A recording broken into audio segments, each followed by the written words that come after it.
दोस्तों, यह एक और संकेत है जो हमें बता रहा है कि यीशु के लौटने का समय करीब है। यानी हाल के दशकों में कई रेगिस्तान हरे हो रहे हैं। अब आप पूछ सकते हैं कि यह यीशु से कैसे जुड़ा है।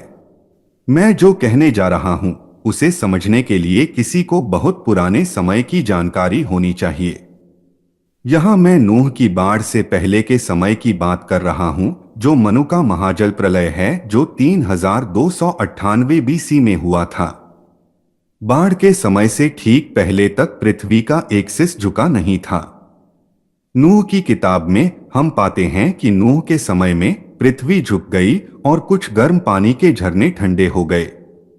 उन दिनों ध्रुवों पर बर्फ की टोपियां भी नहीं थीं और इसलिए कोई मौसम नहीं था। एक सुहावना मौसम था जो हमेशा बना रहता था। तब लोग, साथ ही जानवर भी शाकाहारी थे। तब धरती पर बारिश नाम की कोई चीज नहीं थी। बाइबल में साफ साफ लिखा है कि धरती से एक धुंध उठती थी और पेड़ पौधों को पानी देती थी। इसके अलावा उन दिनों लोग बहुत लंबे समय तक जीते थे। उदाहरण के लिए पहले इंसान एडम 930 साल तक जिए। नूह जो मनु हैं वे भी कुल 950 साल जिए। अब हमारे पास भारत में थार रेगिस्तान है। असल में यहीं से वैदिक नदी सरस्वती बहती थी। हालांकि कुछ कामों की वजह से इसे श्राप मिला और यह रेगिस्तान बन गया। अरब सागर से आने वाली ट्रेड विंड पिछले 5000 सालों से इस जमीन को छोड़कर हिमालय तक जाती है और अपनी नमी बारिश के रूप में गिराती है। लेकिन यह तेजी से बदल रहा है। आप यहाँ जो देख रहे हैं वह 60 के दशक में बनी थार रेगिस्तान की एक फिल्म का सीन है। लेकिन आज इस जमीन पर बहुत बारिश हो रही है और रेत के टीले पुरानी बातें हो गई हैं। नॉर्थ पोल सूरज की ओर वापस जा रहा है, ठीक वैसे ही जैसे एडम और ईव को बनाते समय था। एक बार ऐसा हो जाने पर जीसस वापस आ जाएंगे और इंसान एक बार फिर 1000 साल तक जिंदा रहेंगे, जिसे मिलेनियम कहते हैं। इस टेम्पररी फेज को साइंटिस्ट ग्लोबल वार्मिंग कहते थे। फिर कंफ्यूज होकर आज वे इसे क्लाइमेट चेंज कहते हैं। आजकल पोलर रीजन्स जहां पहले कुछ महीने धूप रहती थी, वहां अब कई महीने धूप रहती है, जो नॉर्थ पोल के सूरज की तरफ शिफ्ट हुए बिना नामुमकिन है। साइंटिस्ट भी यह देखते हैं, लेकिन वे चाहते हैं कि हम यकीन करें कि सिर्फ हमारे ग्रह का मैग्नेटिक पोल ही शिफ्ट हो रहा है। अब साउथ पोल के बारे में क्या?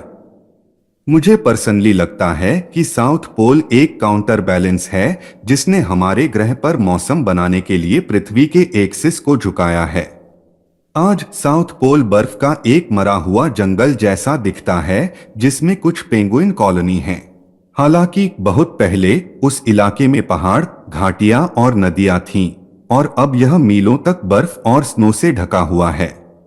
फिर साल 2006 में सतह से मीलों नीचे नासा के सैटेलाइट्स को एक बहुत बड़ा स्ट्रक्चर मिला जो इतना घना था कि उसने अपने आसपास की ग्रेविटी पर असर डाला। तो साइंटिस्ट्स ने कहा कि यह एक एस्टेरॉयड था जो लगभग x मिलियन साल पहले साउथ पोल से टकराया था और यह सब झूठ निकला। अब पिछले 2 दशकों से इसकी स्टडी करने के बाद वे कहते हैं कि यह काली बनावट जो ओहियो राज्य जितनी चौड़ी है, एक मशीन है जो हाइबरनेशन में है। और उनके अनुसार जैसे जैसे बर्फ दिन ब दिन पतली होती जाएगी और जब यह सूरज की रोशनी में पूरी तरह से दिखेगी तो यह खुद को एक्टिवेट कर सकती है और यह पृथ्वी की किस्मत बदल सकती है। खैर, मेरा मानना है कि परमेश्वर ने इसे इंजीनियर किया है। दोस्तों, मैं इसे एक अलग वीडियो में समझाने की सोच रहा हूं। तो दोस्तों, यहां हमने उस समय का एक और संकेत देखा जिसमें हम जी रहे हैं। जीसस जल्द ही आ रहे हैं। कोई इसे मान सकता है या छोड़ सकता है, लेकिन उन्होंने कहा कि वे ही परमेश्वर तक पहुंचने का एकमात्र रास्ता हैं। खैर, मेरा मानना है कि उन्हें अपना उद्धारकर्ता बनाने और परमेश्वर पिता के साथ सही होने का यह सबसे अच्छा समय है, जिन्होंने जीसस को हमारे पास भेजा है। देखने के लिए धन्यवाद।